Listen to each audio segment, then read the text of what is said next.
Hi, welcome back. I'm afraid the video we did last time on this hedge project cut out before I'd finished speaking for some reason. So just if you saw the last bit of video, all that you missed was the fact that I said we were going to put in underneath this hedge a mixture of bluebells, white bells and pink bells and the snowdrops, so that we have a nice spring colour all the way along, and it didn't mind the shade because they do very well in the shade. What we need to do first of all is to put down a rope or a piece of string. I've used tent pegs. Anything you've got in hand is perfect. Put a piece of string down, and then to cut it out you can either use, if you've got one, a half moon and just go along and stand on it and cut it out. I used my edging shears, which are here. If you've got new ones, I wouldn't recommend this because it will blunt them, but these are old, and so I always keep an old pair. And I just went along, because it's clay, I just went along and cut through, and then the grass will come off very easily. There's a few things I want to show you first. Understanding gardening is the most important thing, and understanding the soil you've got is also very important. As I've said in the past, when we first moved in here over 30 years ago, this was solid yellow clay. The whole garden was just one clump of clay. You could have thrown pots with it, but over the years we've improved it. Now's the perfect time to dig up your snowdrops. It's still a bit early to do the bluebells because as you'll see, these white bells here are still in full flower. So I don't want to lift them until they're finished flowering. If we come over here, I've started digging up these snowdrops that I showed you last time. These will come up quite easily and the soil remains on them. What you can see here as well, don't know if you can see this, but there's a bit of root here, and this, if you don't know, is oxalis, which is this weed which I'm just about to pull up here. You'll probably recognise it. It looks a bit like clover, and it's very prevalent in most gardens now, spreads so quickly and easily, and these are the roots that come off it. So when you're digging up, if you see anything white and small like that, you'll know what it is. Then we're just going to dig out a clump of these, try and keep the soil on them because that'll stop them from being checked. Just got another bit of root there that I want to get rid of. Then we'll take these over to the other side. But before I do that, I've been talking to you about soil. Now this was solid clay, but look at it, it's crumbly, it's lovely. This is the best soil you could possibly have. That there is a wireworm, and they eat the roots of your plants, so I'm not squeamish, I just pull them in half, get rid of them.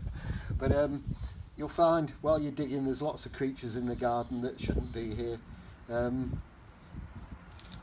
And just to prove what I'm saying about the soil, there's another wireworm. They'll be eating the roots of these plants, so we'll get rid of them. Obviously a colony, there's a third one. So we don't want them in. If we come over and have a look at this hedge. Now this hedge has been in about 30 years, and well, 20 to 30. I forget what the time is.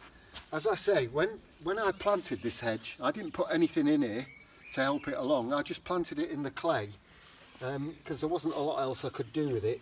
But over the years, look at that. You can see it's not as dark as the last bed because it's not had stuff added all the time. But that is quite workable, and that's just because over those years the leaves from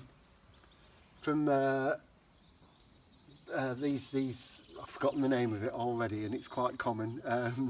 The leaves drop down and they rot in the ground, the worms pull them down, and they make the soil friable and more usable. So we'll put that straight into the ground there, move it round, firm it in well, and there we go. And then what I'll do, I won't do this all in one go, as I say. You've got a choice here. If you want to do something like this, you can either alternate your plants. I've put one in already there, a snowdrop. You could do snowdrops, then bluebells, white bells, pink bells, more snowdrops, or you could do a length of snowdrops and then do a length of bluebells, whatever you like. It's all about your preferences, not what other people think, but what you enjoy to do in the garden. A few things I want to show you. This kneeling mat is fantastic. I use them all the time. I've got one in my van that I take to work with me. It saves having a little one where you get your knees wet because you move off it or whatever. Plenty of space to do it. They sell, the normal retail price is about $14.99, but I bought this a year or so ago from Longacres, and I got it for £10, $9.99. They've obviously, with everything's gone up nowadays, so it'll probably be about £12 there at the moment. But that's the thing. Now, something else I wanted to show you. I've tried to get the grass up from here. Don't worry too much, because you're on the clay. This is so claggy. You can see if you push it down, it just forms a clay surface. This won't, you can't shake this off or anything. So unfortunately, you have to have a little bit of soil on with your grass. I've just pulled the grass up on most of this with my hands, but most people wouldn't want to do that. But if you've got ordinary sandy soil or loamy soil, I would recommend that you shake off as much soil as possible, because the best soil is your topsoil. What do they mean by topsoil? Well, they just mean the soil that's on the top, really. It's the top layer, because that's the layer that's had the most nutrients in it over the years, and so that is the best. And that's why when you dig down, the colour goes from a dark colour to a much lighter colour, because it hasn't had as much vegetation in it. Stuff hasn't composted and got down that deep.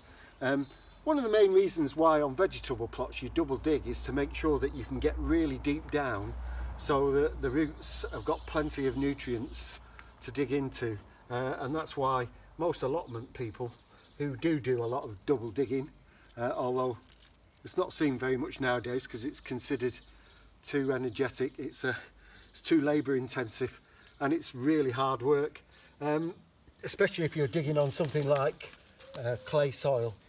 So what I'm going to do, I'm not going to do all this today. I'm just going to do bits as I go along, because I've got to get all the ivy out and stuff that's growing in from next door. So it'll take me a while, but at the moment you can certainly put in your snowdrops, because now's a good time. Something I didn't show you was that if the snowdrops are really compact, you can divide them, and so you can form several clumps if you're short of snowdrops. Fortunately, I've got hundreds of them in the garden dotted about, and they're taking over, so it's a good thing to thin them out anyway. So that's it for today, and I'll speak to you again soon.